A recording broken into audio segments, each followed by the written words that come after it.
Guys, હું છું પારુલ સોની અને મારે બનાવવું છે ખાટું અથાણું કાચી કેરીનું.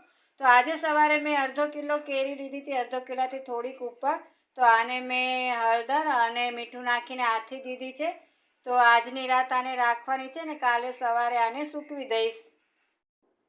હાય ફ્રેન્ડ્સ, તો કાલે મેં મારે આથણું કરવું છે એટલે મેં કેરી બોળી હતી. તો કેરી મસ્ત મજાની મારી જેવી ટનાટન સુકાઈ ગઈ છે.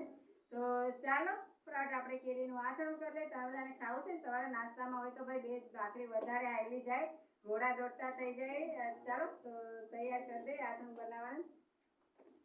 તો ફ્રેન્ડ્સ, અહીંયા મસ્ત મજાનું મારું કેરીનું લાલ ચટકદાર એમ થાય કે આગળ જ ખાઈ લઈએ એવું સરસ મજાનું થઈ ગયું છે તૈયાર. એકદમ જોતા જ મજા આવી જાય ભાઈ, છે ને સરસ મજાનું.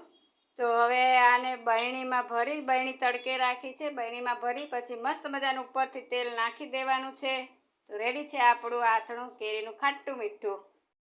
હાય ગાઈસ, તો સવારે મેં આથણું બનાવ્યું હતું તો એમાં તેલ મેં થોડુંક જ નાખ્યું હતું. તો અત્યારે હું જોબ ઉપરથી આવી ગઈ છું, જમી ખાઈને ફ્રી થઈ ગઈ છું એટલે મને યાદ આવી ગયું કે મારે કામ બાકી છે. તો તેલ અહીંયા મેં ગરમ કરી નાખ્યું છે. ચાલો ફટાફટ હું આમાં ગરમ તેલ નાખી દઉં એટલે આપણું આથણું રેડી થઈ જાય. સવારે બધા ચા નાસ્તો કરવા આવી જાજો. મસ્ત મજાની ગરમ ભાખરી, કડક બિસ્કિટ જેવી ચા અને આથણું ખાવા આવી જાજો. તમને બધાને આમંત્રણ છે.